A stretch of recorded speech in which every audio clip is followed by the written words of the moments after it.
tu vas nous parler du pas de sécurité des PME? C'est un peu ça. C'est un peu ça. En fait, là, ce que tu vas faire, c'est que tu vas nous casser notre idée préconçue que nos PME québécoises sont à date et sont toutes bien sécuritaires. Là. C'est exactement ça. Dans le fond, j'ai décidé de parler de ça aujourd'hui parce que je trouve que, comme on va voir dans le fond tout au long de la présentation, les PME, souvent, on les sous-estime. Hein? C'est comme, c'est une PME, ça ne gère pas beaucoup de données, c'est pas beaucoup d'argent, puis ainsi de suite. Mais quand on parle de PME, toi, Fred, tu es dans le domaine un peu des compagnies, puis tout ça. Une PME, ça peut aller jusqu'à pas mal de gens quand même. Hein? Oui, une PME, on peut grimper vite. Là. Je pense que c'est de 1 à 300, je ne sais pas, ou peut-être même plus. 300, 500, ça dépend parce qu'aujourd'hui, c'est pas mal variable. Mais tu sais, une petite entreprise peut devenir une très grosse entreprise rapidement. Puis même aujourd'hui, tu sais, avec la robotisation, tout ça, il y a des entreprises qui, à 300 employés, exportent partout dans le monde. Ouais, puis ils ont un gros chiffre d'affaires. Oh, ouais, oui, c'est ça. Fait que tu as la notion de nombre d'employés et de chiffre d'affaires là, qui vient un peu changer la manœuvre. C'est ça. Puis on pense souvent que quand on parle de la sécurité, là, que c'est un peu genre un monde, genre on voit souvent puis des hackers dans un sous-sol avec des néons. Puis avec un peu un genre de monde à la cyberpunk, un peu, puis ainsi de suite. Mais on va voir aujourd'hui, pendant la présentation, que c'est pas mal plus genre Michel de la comptabilité qui a cliqué sur le mauvais lien ou des trucs comme ça. Michel de la mais comptabilité. ça, je pense que, Danny, c'est la chose qu'il faut absolument adresser en premier.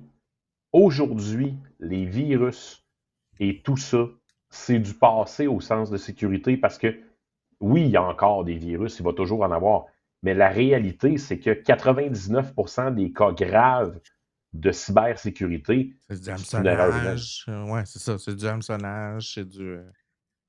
Yes. Fait qu'on peut, voilà. Fait qu'on voit ici, dans le fond, que 89% de l'économie québécoise, ça repose pas mal.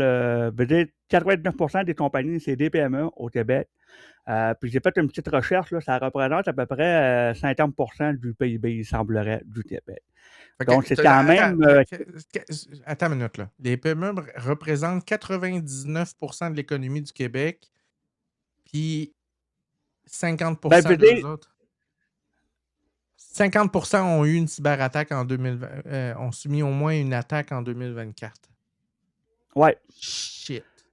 Ça veut dire que c'est 1 sur 2. Puis souvent, le problème, c'est que ça, c'est des chiffres qu'on sait qui ont eu des attaques. Ouais, mais ils le l'ont gros pas tout problème, dit, là. Exact. Il y en a beaucoup que même on va le voir plus loin là, avec l'arrivée de la loi 25. Il y a bien, à ce temps, ils sont obligés de le dire, mais là, il semblerait que là, ils sont plus obligés. Bref, il y a comme un flou un peu autour de la loi présentement. Mais c'est juste pour vous montrer, dans le fond, que pour les cybercriminels, une cible pour eux, des PME, c'est très, très, très winner. Parce que, on va le voir tout le long, là, au niveau sécurité, ça fait dur. Puis, le problème de ça, c'est que, je disais tantôt, c'est pas grave, il n'y a pas bien de données confidentielles, puis faire la même, mais faites juste penser à votre comptable. Votre comptable, là, il y a toutes vos infos. Ouais, fait que si lui, il se fait ramasser, c'est toutes mes données, les données de ma. Voilà. On peut penser après ça à ton vétérinaire. On peut penser après ça à ton dentiste. On peut aller loin, là. Hein? À ton garagiste, il y a des infos sur toi aussi. Le contrôle de ton char à distance. Ouais, je pense pas ton est en char là, mais c'est veut dire, il y a plein de compagnies comme ça qu'on met nos données partout. Puis c'est vraiment à risque. Je peux changer de slide. Tu sais, ce qui est le plus drôle là-dedans, c'est que 71% des PME pensent qu'ils sont prêts à gérer un incident majeur. Foutaise. Okay? Foutaise. Ouais. Moi, je suis prêt. Il n'y a pas un terme de ça, là, Jean-Vincent, les Dunning. docteurs. Qu'est-ce que tu as à dire? C'est quoi l'effet Barbara Dunning-Kruger, là? Streisand, c'est ça, l'effet. Non, non, non, non. Non. Tu sais, l'effet, tu penses que tu connais tes affaires, mais en réalité, tu ne connais pas tes affaires.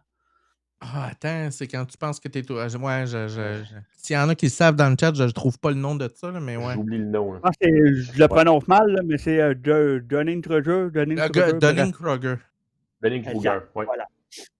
C'est un peu ça qu'on voit présentement, dans le fond, c'est que les chefs d'entreprise, ceux qui décident, dans le fond, ceux qui sont dans des CA ou la direction, des trucs comme ça, ils pensent qu'ils sont prêts, mais la réalité, si tu fais vraiment un audit, ben, il y a à peu près 22% du monde, dans le fond, des compagnies sont réellement prêtes. Puis tu sais, Danny, la sécurité, c'est un poste de dépense, là.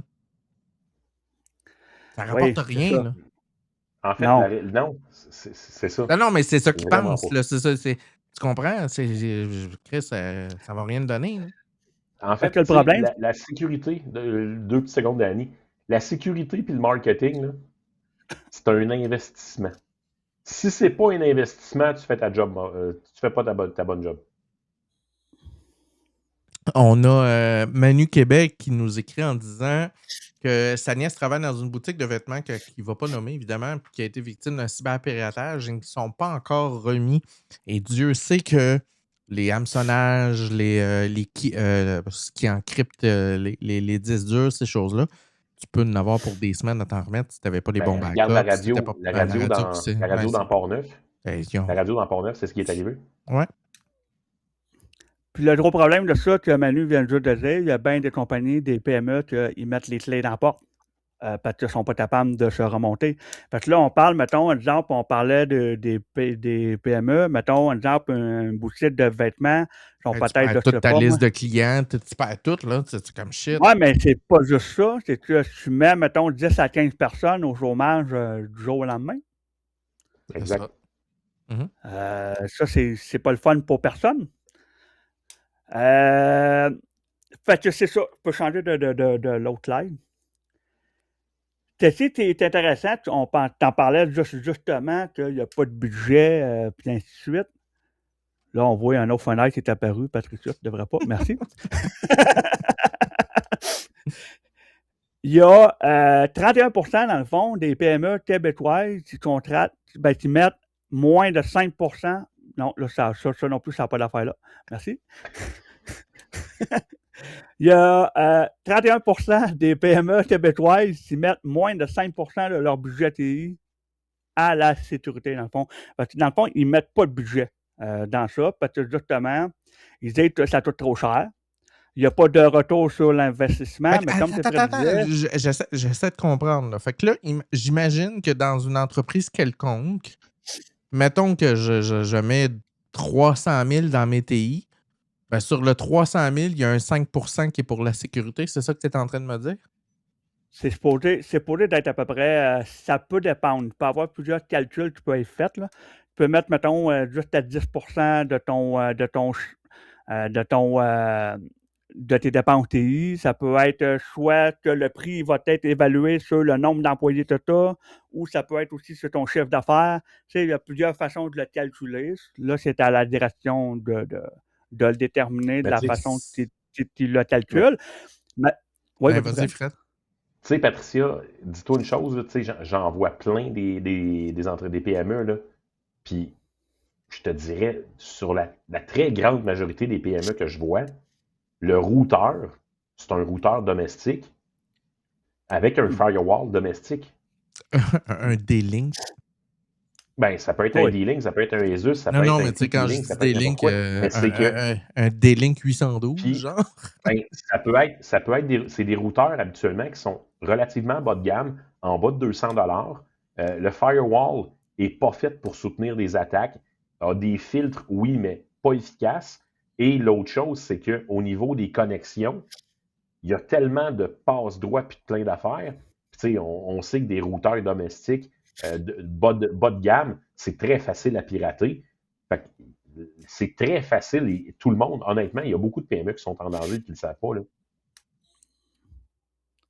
Là, pour donner une petite histoire par rapport à ça, j'ai fait un contrat à un moment donné dans des paradis fiscaux, OK? Fallait que j'y aille, ça c'était bien difficile comme job, là, ça me tentait pas, là, d'être payé pour Ça aller aux paraît. Bahamas, là.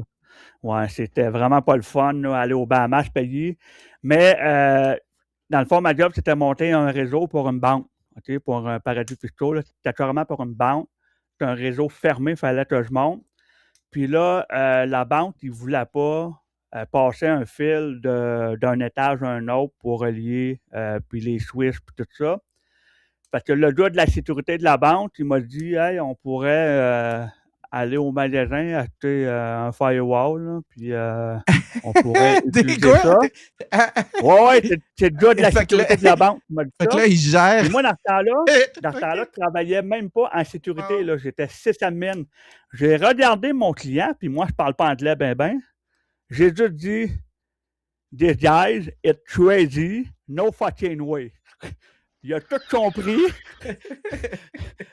Il a tout compris, puis bien sûr, il n'a pas été acheté un firewall là, au magasin, tout ça. Là. Il a passé son fil qu'il ne voulait pas passer. Tout ça pour dire, dans le fond, que justement, on n'investit vraiment pas assez dans la sécurité. C'est souvent vu comme une dépense, mais il faut voir que la sécurité, là, on est là, dans le fond, pour que tes affaires continuent à fonctionner la semaine prochaine. T'aimes-tu mieux investir, dans le fond, ou ben donc t'aimes mieux que vivre, dans le fond, avec une roulette russe, puis à un moment donné, bang, la balle, elle va partir, parce que c'est À pas cause savoir de si la balle, Ginette. elle va partir, c'est quand elle va partir, la À balle. cause de C'est Ginette. exactement ça. Fait que tu peux Ah, changer mais de ça peut slide. être. Mais tu sais, Patricia, aujourd'hui, là, il y a Ginette, mais ça peut être aussi Félix, ça peut être aussi Antoine, ça Ben, peut ça peut être être moi. Steve, ça peut être Patricia. Oui. Tu sais, on est tous les trois excessivement solides en sécurité. On peut se faire avoir pareil. Puis moi, j'ai entendu la semaine passée un défi où il faudrait que Danny réussisse à te pirater. Puis j'ai le feeling que ça va arriver à un moment donné. Non. Ah, moi, j'ai le feeling qu'il va réussir. Écoute, j'y ai donné la permission. À date, il n'y a rien qui est arrivé. Ah, mais il est en break cette semaine. Là. Attends, Ben ça ouais, va venir. j'ai pas le temps, là, tu es en train Ouais, son d'étudier. examen qui s'en vient lundi. Là. Exactement. Un gros problème qu'on voit souvent dans des compagnies, dans le fond, de PME, OK, c'est que souvent, les compagnies, ben, ils vont faire affaire, mettons, avec une compagnie d'assurance, OK, pour être assurés si jamais il arrive un incident, puis ainsi de suite. Là, les assurances, qu'est-ce qu'ils vont faire, eux autres? Ils vont arriver, puis ils vont dire, bon, ben, voici le formulaire, il faut qu'ils répondent à certains critères, puis tout ça, pour baisser, ton taux De risque. ouais, c'est ça, de risque pour que tes assurances coûtent moins cher, puis ainsi de suite. Puis là, il va y avoir un questionnaire, t'as-tu du MFA, oui ou non? Après ça, t'as-tu un SIEM? Après ça, t'as-tu des antivirus, puis ainsi de suite. Là, les compagnies, eux, ils ne connaissent pas ça, parce qu'ils n'ont personne de sécurité, je le rappelle, dans leur compagnie, parce qu'on l'a vu à l'autre slide, que ça coûte trop cher. Fait que là, qu'est-ce qu'ils font? C'est qu'ils font affaire avec des compagnies pour qu'ils leur suggèrent, dans le fond, de mettre, savoir quoi mettre comme outil, puis tout ça. Les autres compagnies, là, sont là pour faire de l'argent. Hein? Parce que les autres, dans le fond, le plus possible là, de gadgets, de plateformes, tout ça qu'ils vont vendre, ben eux autres sont gagnants. Ça, Fait que là, c'est-tu là, ils comme vont le vendre. fameux Easy Cleaner de PC que le monde installe tout, là? Non, ben c'est plus. Non, mais tu comprends mon analogie, là? Le Easy Cleaner qui va tout nettoyer ton ordinateur, tes registres, tes Oui, patentes, oui, là. je comprends que C'est l'outil magique, là. c'est un peu ça, oui. Ils vont te vendre, dans le fond, des boîtes noires, magiques, ça fait tout. Mais des fois, tu peux avoir des bons outils là-dedans. Mais peut-être que l'outil qu'ils vont te vendre, OK, qui est très bon, ben probablement qu'il n'est même pas adapté, dans le fond, pour toi, parce que c'est vraiment trop lourd à gérer. Ça prendrait vraiment une équipe en arrière pour le gérer, puis tout ça. Puis le problème, c'est que souvent, même à fonction publique, hein, moi je l'ai vu, là, j'ai travaillé un peu à la fonction publique, ils vont te mettre, mettons, de la sécurité, ils vont te mettre de la surveillance, de l'ordre, tout ça, mais tu n'as pas personne qui est chèque. Parce que ça sert à quoi? Ça sert à rien, dans le fond. Ah, mais c'est Tu enregistré. comprends? Puis là, Quand dans on le va en avoir fond, puis besoin, on va aller l'affaire... chercher quelqu'un pour checker les logs. Ouais, c'est ça. Mais souvent, c'est pas même que ça se passe. 25% dans le fond des PME, ils n'ont même pas des processus de base. Tu sais, on parlait tantôt, Fred, il parlait de la base, là. Ils sont même pas capables, Ouais. mettons, de gérer puis les accès au serveur ou des trucs comme ça, genre. Souvent, là, mettons, exemple, parce que tu sais, souvent, mettons, tu vas avoir un accès à un serveur pour faire telle action, telle tâche, puis tout ça, tu devrais, dans Les le fond, groupes configurer d'accès, c'est ça. les rôles les exactement pour ce que policiers. tu as besoin. Mais encore là, la personne qui va configurer ça, souvent, il est tout seul dans la compagnie, il n'a pas le temps de gérer ça ou il n'a pas l'expérience pour faire ça. Fait que c'est toi que tu vas faire, il va donner les droits mines. Puis là, après ça, la personne, dans le fond, elle va changer Oui, d'équipe. Peut-être la qu'elle a même pas besoin. secrétaire a besoin de. Là, je vais te donner un exemple concret. Oui. Puis c'est une expérience, OK? Une équipe de denturologues, OK? Puis la secrétaire a besoin d'accéder au disque E. Puis sur le disque E, tu as toute la comptabilité, tu as toutes les patentes, puis tu as les accès serveurs, puis ces affaires-là. Ils n'ont pas splitté les disques. Ils ont mis tous les répertoires en même place dans le disque. Puis ben, la personne qui a donné les accès, au lieu de dire je vais te donner accès à un dossier, un fichier ou une partie, whatever, ben écoute, on n'a pas le choix, tu as besoin d'accéder à ton. Fait qu'il a donné accès à l'entièreté du disque, écriture, delete, name it. Fait que là, tu as une secrétaire qui ne connaît pas l'informatique, qui peut cliquer sur n'importe quoi, puis là, elle va donner accès à ce disque-là qui contrôle 100% de l'entreprise. Puis là, tu fais comme, je l'ai vu de mes yeux, là, c'est comme, mais voyons. Danny, tu vas-tu parler des gestions d'utilisateurs tantôt? Je m'en rappelle pas. Ça fait une semaine ou deux que j'ai fait ça, là, mais c'est un peu ça que je disais, dans le fond, c'est que il n'y a pas de gestion des users qui est faite. Puis même dans des compagnies, mettons, là, j'ai travaillé une place, là, puis c'était genre une grosse compagnie, là, genre 1000 à 2000 users. Puis il n'y avait même pas de solution, genre de centralisée pour la gestion des accès. C'est qui donnait les accès? C'était 2 personnes, puis c'était t'as besoin d'avoir ça, OK. Ils ne posaient pas vraiment de questions, puis ben, on te donne la mine ou whatever, parce que si tu ne donnes pas de mine, ça ne marche pas, puis là, il fallait configurer les raids, puis là, c'est trop de trouble, trop de pitié. Fait qu'on va te donner la mine. À un moment donné, Patricia, je suis rentré chez un client qui venait d'arriver où je travaillais, et on est en train de faire une vérification de réseau. On est la fin de semaine, parce que la fin de semaine, l'entreprise est fermée.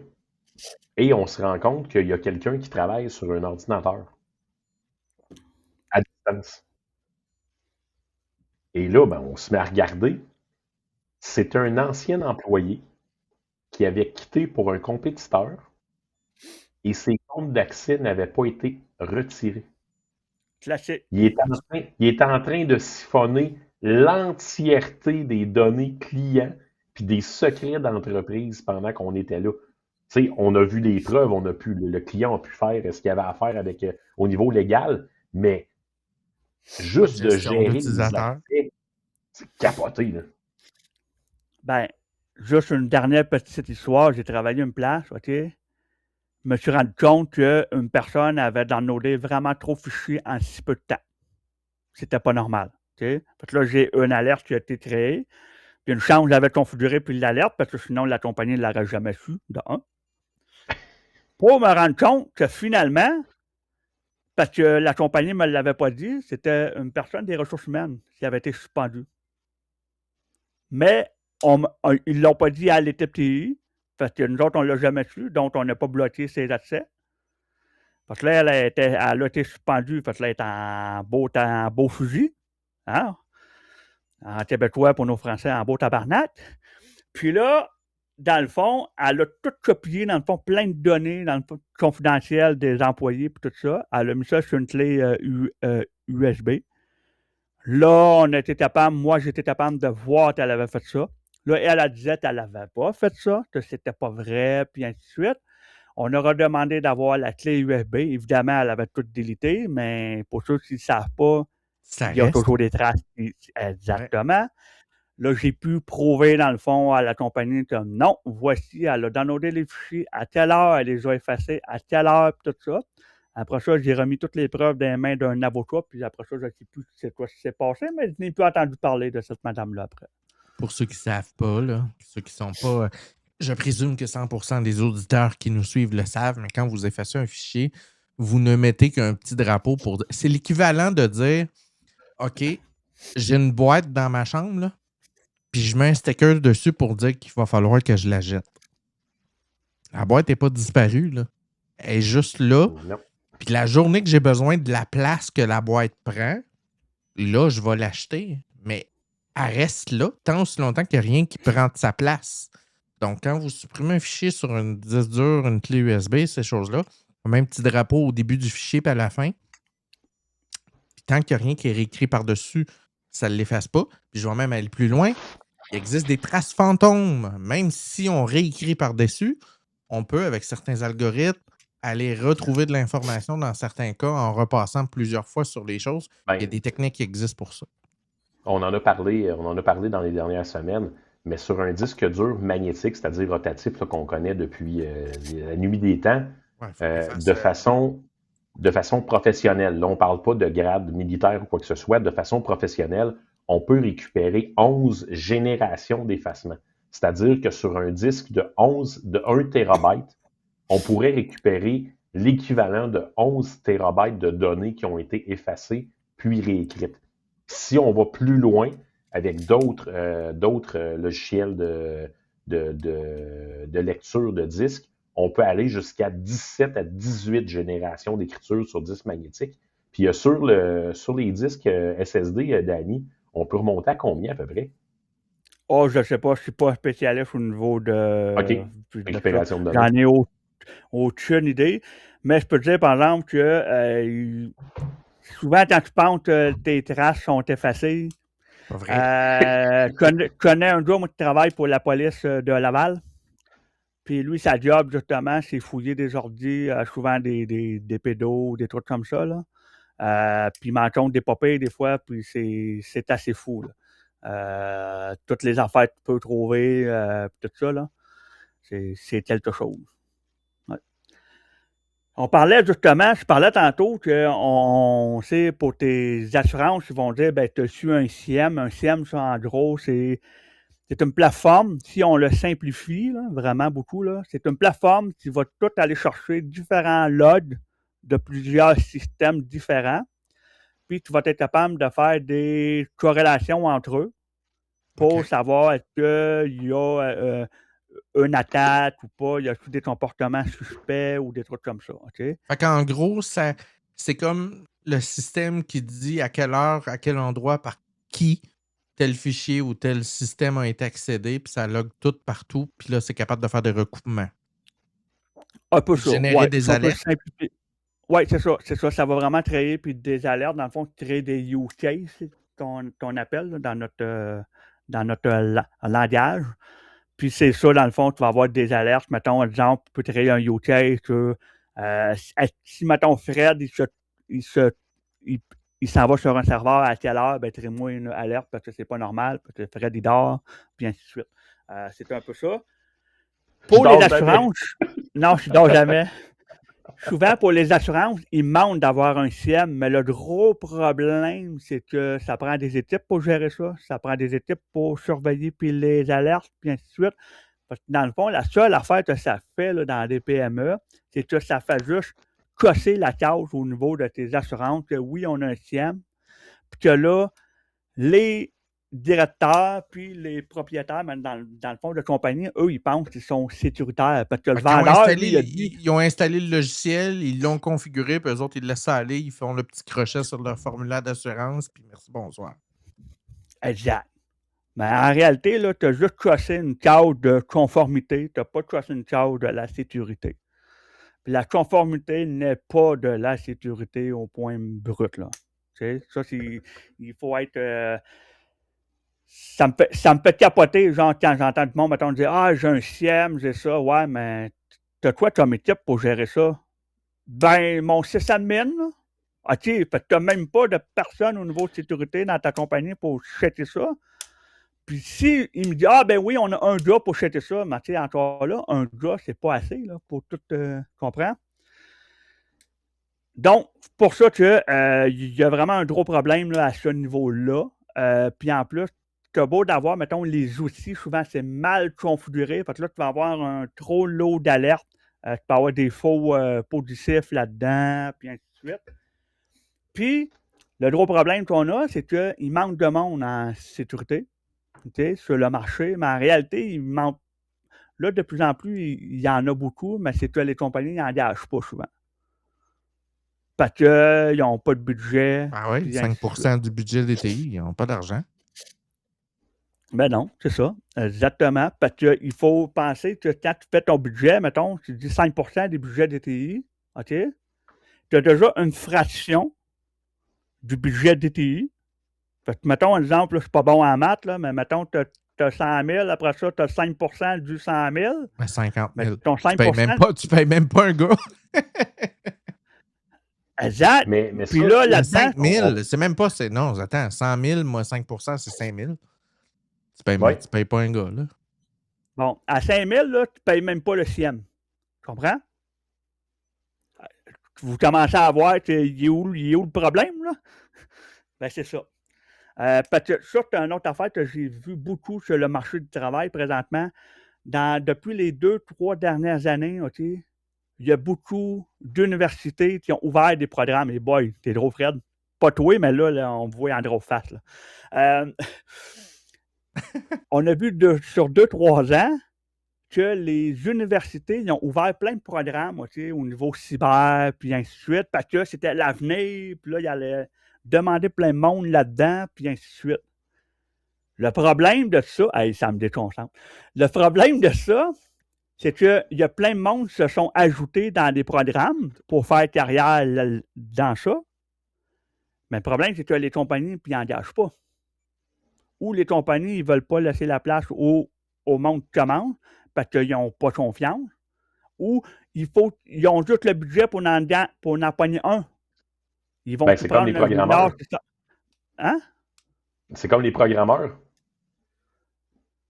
Ben, les ça programmeurs, dépend. actuellement, là, ça commence à jouer fort. Là. Ouais, à cause de l'IA, là, surtout. C'est un autre domaine. Là.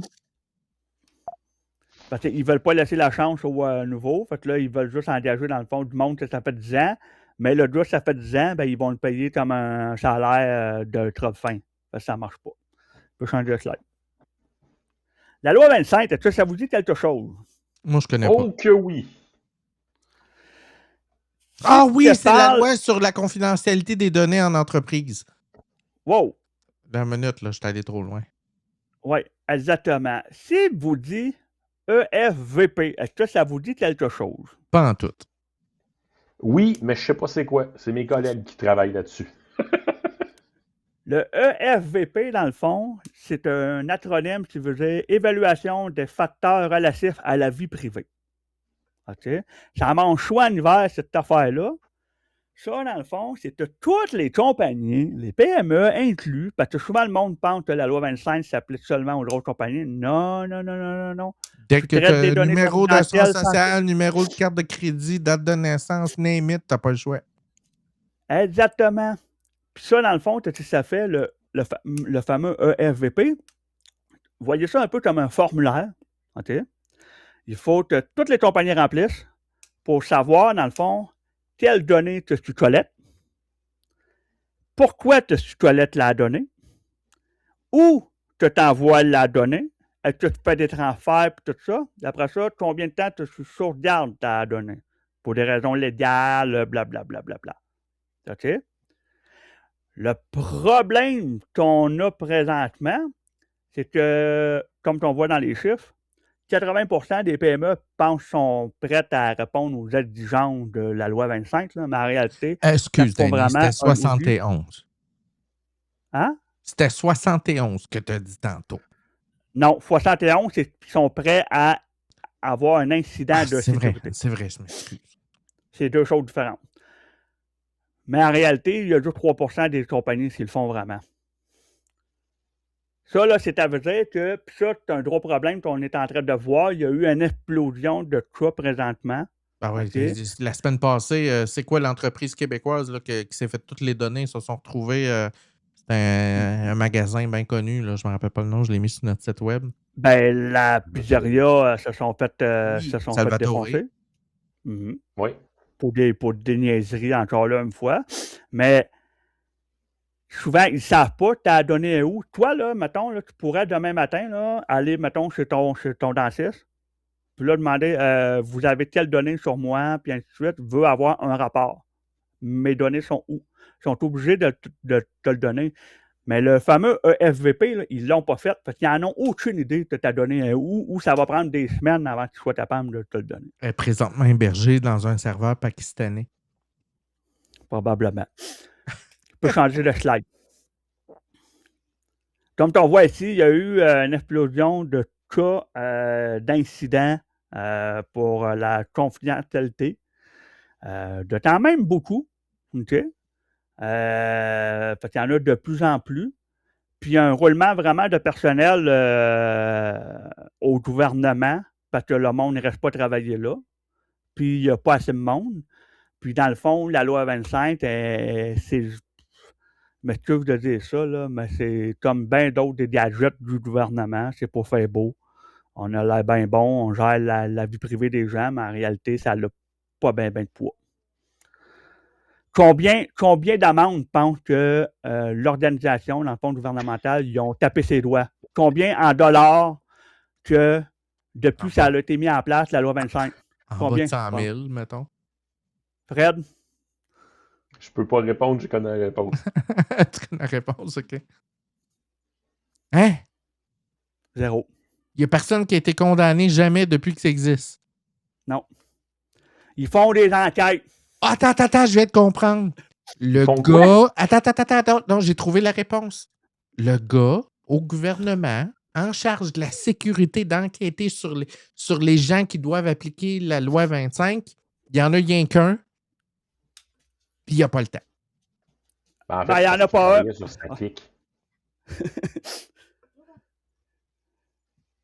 Il n'y en a pas un, mais elles sont vraiment pas beaucoup. Puis là, il y a tellement un roulement de personnel que ça marche juste pas.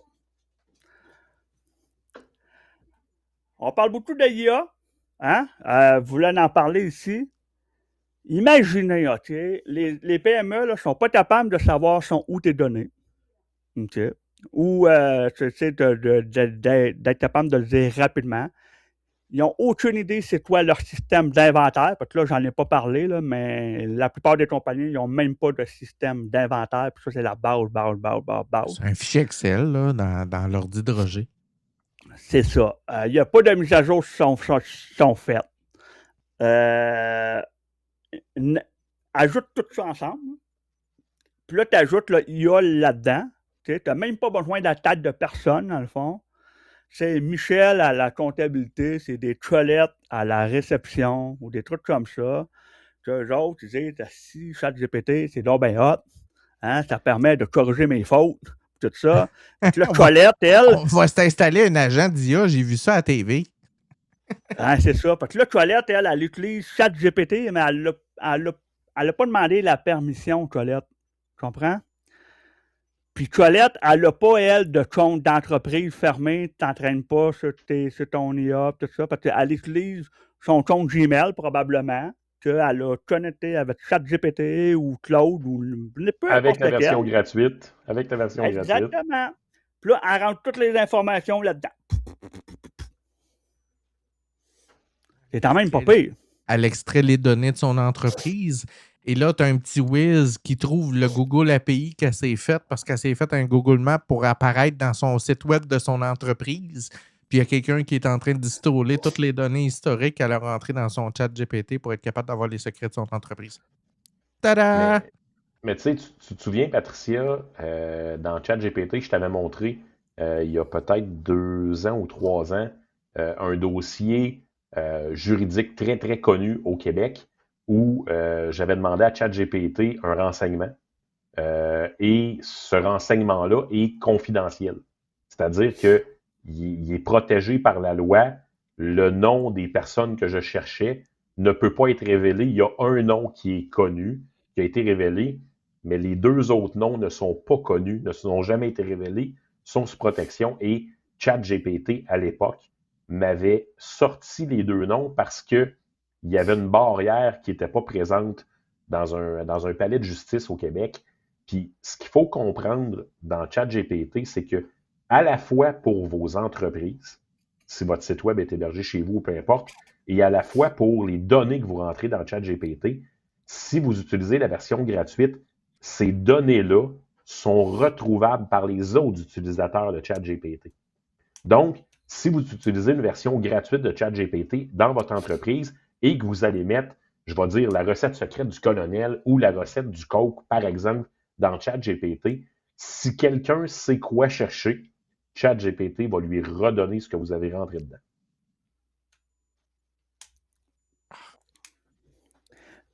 Puis ça, c'est des vrais chiffres là, que j'ai sortis. Là. Essayez d'imaginer un peu. Là. 69% des travailleurs ils utilisent le IA sans aucun cadre ni barrière de sécurité. C'est vraiment le Far West. Je te dirais, Danny, que c'est probablement plus élevé que 79. Probablement parce qu'il y a des gens qui sont gênés des fois à répondre au sondage ou des trucs comme ça. Puis souvent, c'est des cas qui peuvent être plus gros. Puis le problème, c'est que si tu n'as pas de contrôle qui est fait pour protéger contre ça, tu peux déjà te mettre à l'idée que de tes employés, ils en ont déjà profité. C'est clair, net et précis. Moi, j'ai barré, là, il n'y a pas si longtemps, mettons, à mon travail, l'accès à des gens qui pouvaient installer des extensions, mettons, dans ton Chrome, puis ainsi de suite. Puis si tu savais, genre, le nombre, genre, d'extensions que le monde installait, t'en as qui peut être dangereux, puis ainsi de suite. Je ne peux pas faire confiance au bon jugement des gens, malheureusement. Jamais. On parlait justement tantôt du IA, des fameux copier-coller, hein, qu'ils mettent dans le fond, ils mettent tout ça dans des IA publics. Ça peut être du code source, ça peut être des données clients, des données IH, des orientations stratégiques, finances, puis ainsi de suite. Puis autant que tu ranges ça, dans le fond, ben normalement, tout de suite, ben tu viens de violer la loi 25, là, dans le fond. Exactement. Puis je rappelle tantôt, il y a eu 0 tape Amende. ses doigts, là. Non. Amende, c'est ça. On va retourner à la base. Ici, c'est pas pour dire tout quoi faire. Ça pourrait peut-être être un dossier en choix, mais là, ça allait arrêter trop long. Je veux juste donner quelques petits trucs. S'il y a des chefs d'entreprise ou autres qui écoutent. Si vous répétez déjà 50% des 3-4 prochains slides, vous allez être meilleur que beaucoup d'entreprises présentement. Puis même, peut-être même meilleur que des grosses entreprises. Parce que là, je parle des PME, hein? Mais comme je disais tantôt, Oui, il y a des grosses entreprises. Ça s'applique aux grosses entreprises aussi. Ouais, tu as des grosses entreprises là, que ça fait dur. Si vous voulez avoir une petite idée, mais on va vous donner un petit truc. Si vous voulez avoir une petite idée, est-ce que la compagnie a une équipe de sécurité ou des trucs comme ça? Allez sur LinkedIn. Okay? Faites une recherche, dans le fond, sur la compagnie en question. Puis là, vous allez avoir personne comme, tu sais, il y a plusieurs onglets, puis il y en a un, c'est personne. Puis là, tu cliques là-dessus, puis ça va donner tout le monde, dans le fond, qu'ils travaillent pour cette compagnie-là. Faites une petite recherche pour le fun. Il y en a combien de la sécurité, qu'il y a des sites de sécurité pour la compagnie. Vous allez être surpris. Souvent, il n'y en a même pas. Oui, tu allais dire quoi? C'est épeurant. C'est épeurant. Fait que là, ton premier truc. Mon premier truc, protocole numéro 1, OK, au niveau de la visibilité et l'hygiène. OK? Premièrement, faites un inventaire de vos actifs et de vos données pour répondre à la loi 25, évidemment, mais commencez par avoir un inventaire de vos serveurs, de vos postes de travail, de vos firewalls, de tout ce que vous avez. OK? Ça, c'est la chose numéro 1 à faire. Ça a l'air simple à faire, mais pour bien des compagnies, c'est bien compliqué parce qu'encore là, je rappelle, ils ne savent pas quel outil prendre, puis ainsi de suite. Je pourrais donner des outils, pour faire une autre présentation pour ça, là. Parce qu'il y a des outils, mettons, tu vas, ah oui, fais ton inventaire, mais ça va coûter 20 000 Ça n'a pas de sens. Tu as des outils bien moins chers qui vont faire puis la job, puis ainsi de suite. Mais le premier, c'est faire ton inventaire. Deuxième, arrêtez d'appuyer de l'argent pour des licences qui ne sont pas utilisées puis inadaptées, dans le fond, pour vous. OK? Arrêtez de faire confiance à 100% aux vendeurs qui vous vendent du rêve puis des boîtes magiques, puis ainsi de suite. C'est Puis clair. si vous faites un inventaire de vos serveurs, de vos logiciels, puis ainsi de suite, posez des questions, c'est-tu vraiment utilisé cette affaire-là? Ben, probablement que vous allez sauver pas mal d'argent juste en faisant l'inventaire de tout ça. Peut-être que vous donnez, mettons, des licences de Adobe à Michel à la comptabilité, mais il n'y en a pas besoin là, de son Adobe, ou peut-être qu'il l'a utilisé une fois dans son année. Tu comprends? Donc, c'est un moyen de sauver de l'argent. Si vous êtes trop petit comme PME, puis ainsi de suite, vous n'avez pas les reins assez solides pour engager du monde au niveau sécurité, faites affaire avec des services gérés. Mais encore là, magasinez votre service géré. Ils ne sont pas tous bons. OK? C'est pas parce que c'est marqué, mettons, la compagnie EW, on fait de la sécurité, on est bien bon, puis on pète des bretelles. Okay? Oui, papa. Encore là, allez voir sur leur page LinkedIn, puis allez voir, y a-t-il vraiment du monde de la sécurité qui travaille pour cette compagnie-là, de sécurité? Mais ça, Danny, j'aimerais ça à un moment donné que tu fasses une chronique sur comment reconnaître une bonne d'une pas bonne entreprise en cybersécurité. On te fait une commande, là. C'est bon. Je vais faire attention pour ne pas nommer les pas bonnes. Non, on les nommera pas, mais on va donner les indices pour les reconnaître. OK, c'est parfait. Mais ça peut être justement une bonne façon. Aller voir sur LinkedIn, puis aller voir, y a-t-il vraiment du monde de la sécurité de travail là? Souvent, il n'y en a même pas. J'en ai vu un dernièrement, là. Il pétait le bretelle. Nous autres, on fait des audits de sécurité, on fait des pentests, puis tout ça. Puis là, tu vas voir la page, il n'y a pas personne qui fait du pentest là-bas. Il n'y a pas personne qui a le site même de sécurité là-bas. C'est dégueulasse. Puis c'est ça, c'est dégueulasse. Ardennes. Ah, il dit qu'il peut la nommer, ça a été médiatisé. Ben, c'est de ça que je parlais, Manu, de la boutique, là, c'est Ardennes, exact. Hey, c'est drôle, ça, pareil, là. Ben, probablement que c'est encore la base qu'ils n'ont pas fait. Protocole 2. La base. Protocole 2. Protocole 2. Offrir un environnement IA interne, SAMBOT, où les données ne servent pas à l'entraînement des modèles. On parlait où ça peut être justement de bac à sable. C'est ça, si c'est pas un bac à sable, ben ça va être comme de payer des licences IA pour tes employés, puis ainsi de suite, au moins que ça soit closé. C'est déjà mieux. Mettre en place oui. Juste une petite pause là-dessus, Danny. Je veux parler aux propriétaires d'entreprises qui nous écoutent. L'intelligence artificielle va vous permettre de sauver beaucoup de salaires. Elle peut vous en faire.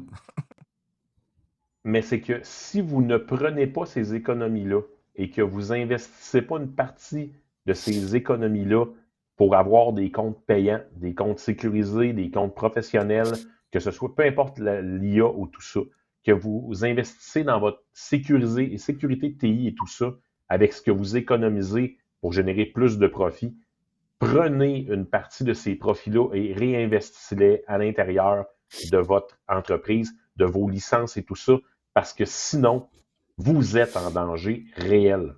Et là, vous allez perdre beaucoup de cash. Juste arrêter, je veux faire un petit bonjour à Tartine de Kiri, un de nos abonnés français. Alors, bonjour à toi, particulièrement tard.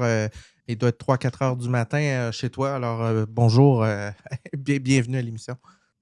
Bon matin ou bonne nuit dans pas long. Oui, exact.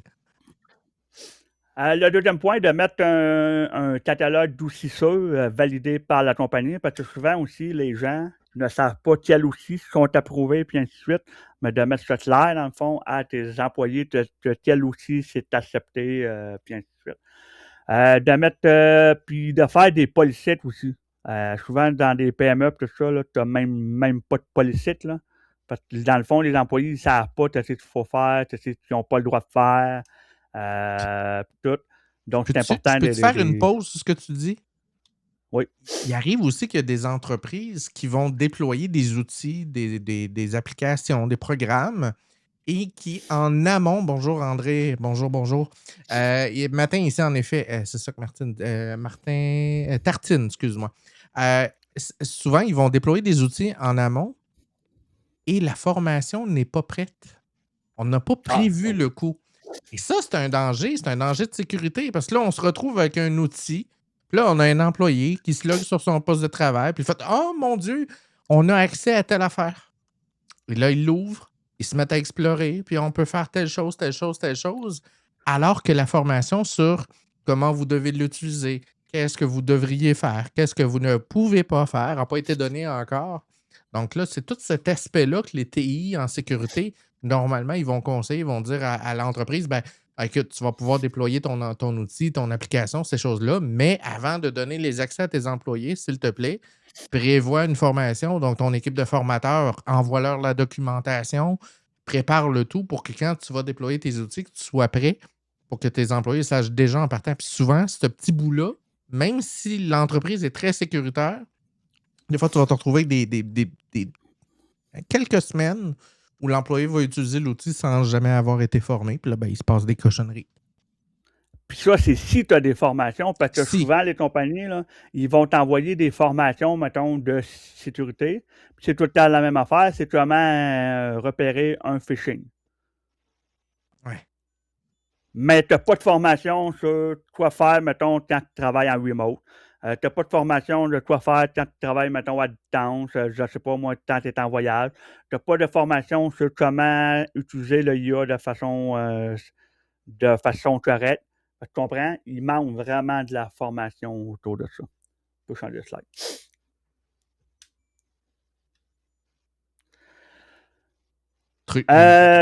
J'en parle. Voilà, hein, on est sur la même longueur d'onde. Investir massivement dans la formation continue des équipes. On en parlait ici. C'est vraiment important. Transformer la conformité d'une contrainte administrative en un reflet quotidien. Ça aussi, c'est important. Puis, comme je disais, de former les employés sur comment utiliser le IA, mais juste leur faire réaliser que le IA, c'est bon pour nous. Okay? Ça nous fait aller plus vite, puis ainsi de suite. Mais pensez que les criminels, là, aux autres aussi, ils l'utilisent, le IA. Hein? Oui, puis on regarde d'avance sur toi, là. On s'entend. Pas mal, oui. Parce que eux, souvent, sont comme pas mal plus de monde, puis souvent, ils peuvent être financés aussi par des États, comme on ne les nommera pas, mais genre la Chine ou la Russie, par exemple. Puis il y a un autre point aussi, c'est qu'avec les outils IA, ils peuvent travailler jour et nuit pour trouver des failles ou des trucs comme ça. Juste pour vous donner une petite idée, là, avant, mettons, ça pouvait pogner, par exemple, 60 jours. Mettons, exemple, tu as une vulnérabilité dans un code, ou sur une application. Souvent, tu as mettons, le problème en choix, mais c'est pas si grave que ça, parce qu'il n'y a pas personne qui a trouvé encore comment exploiter cette faille-là. Oui, ben c'est ça. Des failles zéro, c'est un peu ça. Là. C'est que tu découvres une faille, elle pourrait être grave ou pas, mais il n'y a personne qui est au courant encore. Oui, mais c'est ça. Mais tu pourrais avoir, mettons, parce que tu as tout le temps une note, mettons, de 0 jusqu'à 10. Tu pourrais avoir, mettons, une faille, tu es à 9,5, par exemple. Mais en réalité, il n'y a pas personne qui a trouvé de preuve de concept pour exploiter cette faille-là ou des trucs comme ça. Puis souvent, ça pouvait prendre du temps avant que quelqu'un trouve comment exploiter cette faille-là, puis ainsi de suite. On a passé à peu près de 60 jours à combien de temps présentement? 20 secondes. On doit être autour de 6 mois, si pas plus. Là. Une journée et demie. Oh mon Dieu, on a raccourci. Moi, je pensais le contraire. Ben oui. Ben non, parce que. OK, oui, parce qu'il y a de plus en plus de gens. OK, ouais, je comprends. Tu veux dire qu'avant. OK, je viens de comprendre. Avant, on se donnait un 60 jours pour régler ce type de problème-là qui n'était pas Non, encore pas ça. connu. Non. T'as une faille. Mettons, exemple, là, t'as ton une faille. niveau Ouais, maths. ouais. OK? Ouais. T'as ton niveau maths, t'as une vulnérabilité, OK? T'as pas patché, mettons, par Dans le port USB, si tu branches quelque chose, il ne check pas telle affaire. Ça se peut qu'il n'y ait même pas de preuve de concept. Donc, personne, oui, on sait qu'il y a la vulnérabilité, mais personne ne sait vraiment comment exploiter ça. OK? Là, ça prend à peu près une journée et demie avant que avec l'aide de. À cause du IA. OK, je viens de comprendre. Ben, tu sais, aujourd'hui, là, un site web, je te donne un exemple, un site web, Patricia. Pour tester les vulnérabilités d'un site web, il y a 5 ans, tu installais un programmeur puis il essayait d'hacker le site. Puis là, ben, il prenait tous les moyens qu'il avait. Là, tu lâches 2-3 agents, puis merci, bonsoir. C'est ça. Non, écoute, c'est en l'espace d'une heure, un site web, s'il y a une vulnérabilité, goodbye, il est parti. Là. Puis ça, un site web, là, souvent, le monde va dire « Ah, c'est pas grave, c'est juste mon site web, il n'y a rien là-dessus. Okay? » Peut-être qu'il n'y a pas de données sensibles sur ton site web, mais pour ta réputation, pour ton image, tu as de l'air fou en tabarnak. Oui, vas-y, Patricia. Peut-être un peu coupable. Ah! T'es fait hacker ton ton? Non, pas en tout. OK. Là, je vais arrêter de parler. OK, c'est bon. Je pense que tu vas avoir du travail cette semaine live là. Ouais, j'ai dû donner des idées, là. Shit. OK. Tu peux changer de slide. Mais Danny, je vais te demander quelque chose, là, amicalement, là, s'il te plaît. Brise pas le site, s'il te plaît. Tu donneras un petit coup de main à Patricia cette semaine, s'il te plaît, OK? C'est bon, c'est ça. Sur ce dossier-là, s'il te plaît, pèse sur le gaz, parce que là... Puis elle m'en parlera, puis on va... Elle vient de faire une gaffe, là. La cybersécurité, là, c'est pas un projet. Ça, c'est une phrase de David Evieux. C'est qui ce gars-là? C'est propriétaire, dans le fond, d'une compagnie de sécurité qu'elle est bonne. C'est Dévolution. C'est Dévolution, si je me trompe pas. Ah, Dévolution, je connais un paquet de monde qui travaille là. J'ai des amis qui travaillent là. Ouais, chez Dévolution, ouais. Bon, ben, c'est une compagnie sacoche. Ils s'occupent de leurs employés, tout ça, sont vraiment très, très hot. Moi, je connais personne qui travaille là, donc c'est vraiment une pub gratuite, là. Je veux dire, je suis pas payé en Pepsi par eux pour faire de la pub, là. Parce que je suis un grand fan de Pepsi. Mais c'est ça, dans le fond, c'est une phrase que lui a dit, puis c'est tout à fait vrai, très d'accord avec ça, que la cybersécurité, c'est pas un projet, c'est une posture. Moi, je dis souvent que la sécurité dans des entreprises, là, le plus important, c'est que la compagnie, puis ça, c'est le plus dur à faire, c'est vraiment d'avoir une culture de sécurité dans une compagnie. C'est extrêmement long à faire, c'est long à changer. Il faut que tu parles avec, dans le fond, des directeurs, des VP, puis ainsi de suite, pour te leur mettre dans la tête à eux jour après jour. Tu répètes. Là, quand tu commences à leur parler, c'est pas prévu dans leur plan triennal. Fait que là, c'est compliqué. Ouais, parce que on parlait tantôt que ça ne rapporte pas d'argent vraiment. Parce que eux, souvent, mettons, ils vont parler au niveau de l'argent. C'est quoi le nouveau bouton, la nouvelle application que tu peux sortir pour apporter de l'argent à la compagnie? De la sécurité, ça n'amène pas de l'argent à la compagnie. Mais ça peut faire en sorte que tu ne mets pas tes clés dans la porte demain matin. Il y a ça. Puis l'autre point aussi, c'est très important, c'est qu'on ne s'en rend pas compte. Mais plus que tu vas être dans la peau des directeurs, puis ainsi de suite, là, la sécurité, là, c'est de la politique. C'est vraiment ça, là. Moi, au début, quand j'ai commencé ma carrière, je ne pensais pas ça.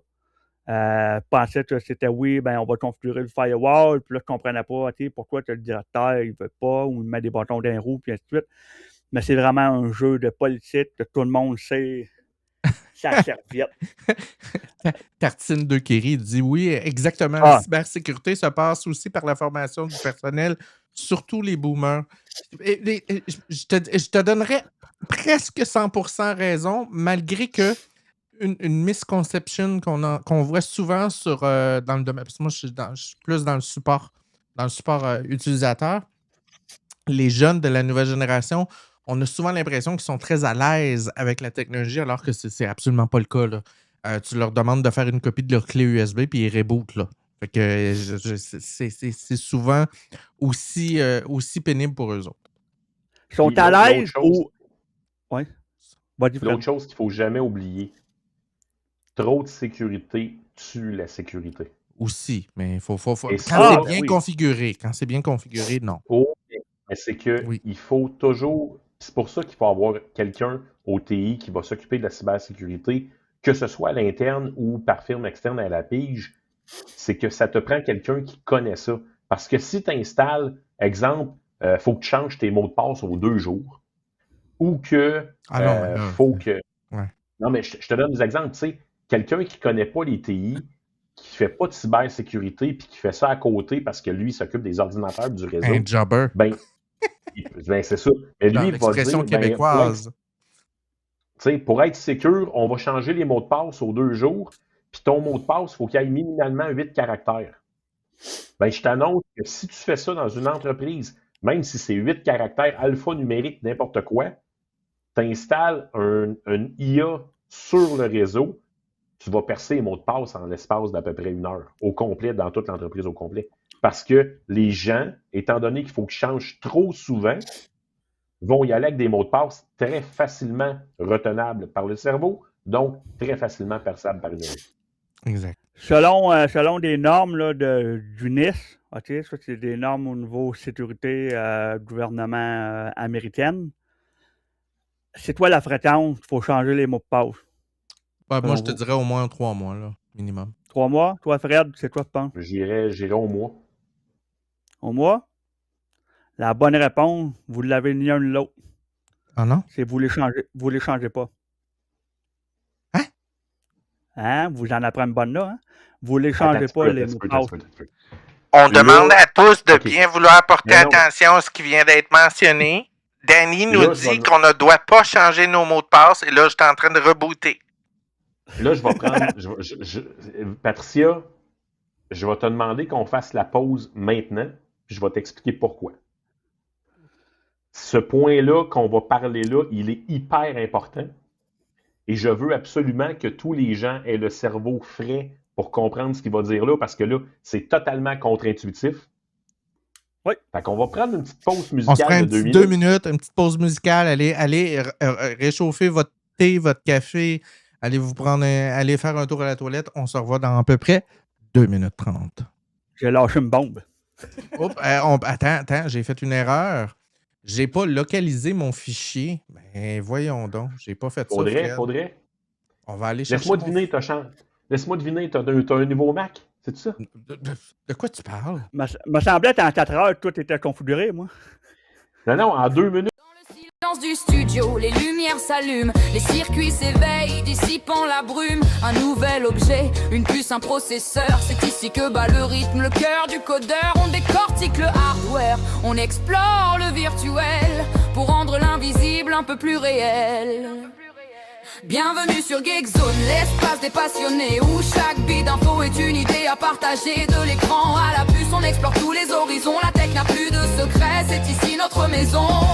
Geekzone, branche-toi sur la fréquence de l'innovation.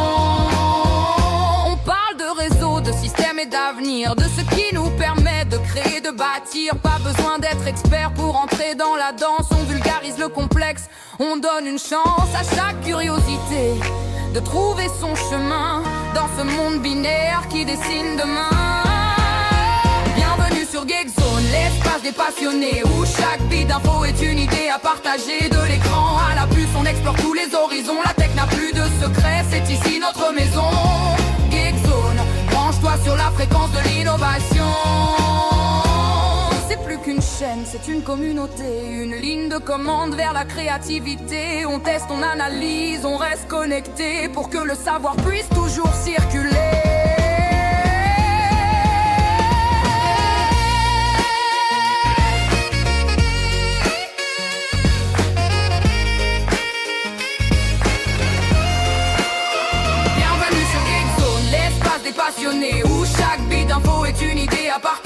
de l'écran à la puce, on explore tous les horizons. La tech n'a plus de secret, c'est ici notre maison. Gamezone, branche-toi sur la fréquence de l'innovation. Abonnez-vous, restez curieux. Gamezone, le futur est entre vos mains. Fin de transmission. Alors, vous êtes tous reposés. Danny, c'est quoi l'affaire de tu changes pas ton mot de passe, là? Attends un peu, on va prendre une gorgée de Pepsi parce que là, j'ai lâché une bombe. C'est clair que t'as lancé une Solide. bombe. là. C'est On solide. est tous là pour on t'écoute, là. En gros, OK, c'était oui avant. OK? Je ne peux pas te donner les dates, puis ainsi de suite. Il faudrait faire des petites recherches par rapport à ça. Peu importe. Mais avant, il fallait, mettons, changer ton mot de passe. C'était 3 mois, 6 mois, dans ces eaux-là. OK? Mais le NIST, c'est N-I-S-T, dans le fond, vous faites des recherches. Ça, c'est eux autres, dans le fond, ils vont faire des recommandations exactes au niveau sécurité, puis ainsi de suite, puis sont vraiment solides. Là. C'est comme un peu la Bible de la sécurité. Okay? Souvent, les compagnies, ils vont se baser là-dessus. Ils peuvent se baser là-dessus. Ils peuvent se baser sur ISO 27001. Okay? Ça, c'est Ouais. ça, c'est plus des contrôles. Tu en as 93 contrôles. Puis ainsi de suite. Je connais ça par cœur, là. J'ai de l'ID pas mal, là, mais parce que j'ai un examen lundi là-dessus. Fait que, OK, mais pourquoi il ne faut pas changer mon mot de passe? Ça fait pas de sens. Pourquoi? C'est parce que Fred lui a donné un peu la réponse tantôt. Indirectement, puis il ne savait même pas. C'était plus que tu vas demander aux gens de changer le mot de passe, plus ils vont mettre des mots de passe faibles, puis souvent, ils vont mettre les mêmes patterns. Parce que ça ne sert à rien de mettre ton mot de passe. Le NIST, eux autres, ils disent on préfère, dans le fond, que tu aies un mot de passe solide, puis garde-le. Tu peux le changer, évidemment, si tu as un moindre doute. C'est clair. Si tu as un moindre doute que ton mot de passe va être post-it, tu ris Manu, ben je l'ai déjà vu. Je l'ai déjà vu. Ouais, j'ai déjà vu des gens en live avec des écrans de compagnie puis des post-it avec les mots de passe. Bref. Exact. Avant, le truc, là, c'était à toutes les. Je l'ai là, sous la main, là, c'était 90 jours. C'était 3 mois dans le fond. Okay? À tous les 3 mois, ils te demandaient de changer. Mais ils ont dit dans le fond que ça ne sert plus vraiment à rien de faire ça. Parce que dans le fond, les gens, on est tous des humains. Là. Ouais, on Puis cherche des tu vas patterns. juste- Puis, ouais, exact. Exactement. Puis Fred lui-même, il l'a dit, tu n'as même pas de gestionnaire de mot de passe, c'est des patterns. Fait qu'aussitôt que tu trouves Ouais. son pattern, même que tu dis c'est impossible, si tu trouves son pattern, ben voilà. Mais c'est. Pour vrai, là, je te le dis, c'est que le truc que j'ai, puis je vais le redire parce que j'en ai déjà parlé, c'est que, puis c'est un de mes amis qui est en cybersécurité qui m'en avait parlé, c'est que moi, mes patterns, c'est des phrases qui sont des phrases complexes à 4 ou 5 mots. Mes Ça, mots c'est de parfait. passe, ils ont entre 28 et 40 caractères. Puis on parle de alphanumérique, caractères spéciaux. Et l'autre chose, c'est que les mots qui sont là-dedans contiennent, dans mes patterns, entre 4 et 6 erreurs d'orthographe. Ce qui fait que les générateurs, en fait, ceux qui Les veulent te dictionnaires, hacker, là, les les brute force dictionnaires par vont dictionnaire. utiliser des dictionnaires. Et un dictionnaire, ça ne fait pas de faute. Ce qui fait que pour passer à travers un mot de passe qui est une phrase, avec des fautes à l'intérieur, tu sais, j'ai testé un de mes patterns qui n'est pas le bon pattern, mais un pattern équivalent sur un outil de vérification de site web. Puis à l'heure actuelle, avec En moteur trilliards IA, d'années. pour trouver mon mot de passe, c'est 1,2 million d'années. Jusqu'à ce que la puce quantique soit efficace. On n'est pas là encore, là, mais... Ça va peut-être baisser à 40 000 ans, mais je te dirais qu'à 40 000 ans, je me sens encore confortable un peu. Je te dirais que tu pourrais passer d'1 million d'années à 5 minutes. Mais bon. Mais, Je suis pas sûr. Ah oui, je te le dis. Vas-y, Danny. mais pour les. Puis quand tu parles des mots de passe, là, c'est bien sûr les mots de passe des users. OK? Parle pas des Ouais. mots de passe, mettons, des comptes de services Les mots de passe, surtout des comptes de service, des trucs comme ça, oui, tu peux le changer. Mais même à ça, si vous avez des bons systèmes, ça devrait être fait de façon automatique. Mais ça, il n'y a pas bien de compagnies qui sont là, mais ça devrait être ça. Si vous voulez faire des recherches, vous ne croyez pas, c'est le NIST. C'est le NIT, une publication spéciale avec le code 800-63B à la section 5.1.1.2. C'est Tu direct pourras-tu là-dedans. donner ça à Patricia pour qu'elle le mette sur le site web? Oui. Oui, Excellent. pas de problème. Fait que voilà, si jamais votre boss, vous êtes tanné de changer vos mots de passe aux 3 mois, là, ben allez le voir, puis allez voir avec le numéro. Est-ce que ça s'appelle Authentication Lifecycle? Oui, je pense que c'est ça. Enfin, je le publie dans YouTube. Alors, de quoi tu vas nous parler la prochaine fois, Danny? Comment reconnaître une bonne entreprise de sécurité? C'est ça son thème. Bon, ben, j'ai un contrat. Une commande. Je le prends. Il y avait ce terme-là. Oui, c'est un bon terme en passant, Fred. Je pense que ça peut être vraiment intéressant. Il y a un moment donné, j'aimerais ça parler pour expliquer un peu c'est quoi faire si tu veux travailler dans le domaine. Quelle formation il faut faire, puis ainsi de suite. Donc, ça pourrait être intéressant, mais j'ai plein d'autres sujets là, pour vous. Pour essayer de lever un peu. C'est le fun, Danny, parce qu'on a une émission par semaine, fait qu'il n'y a pas vraiment de limite à ce que tu peux avoir comme sujet. Bon, ben c'est parfait. Merci beaucoup. Merci à toi, Danny. Merci beaucoup, Danny. Bye. Bye. Ah, c'est vrai, j'avais oublié, le raccourci ne marche pas. Bye, Danny. Je te mets à la porte.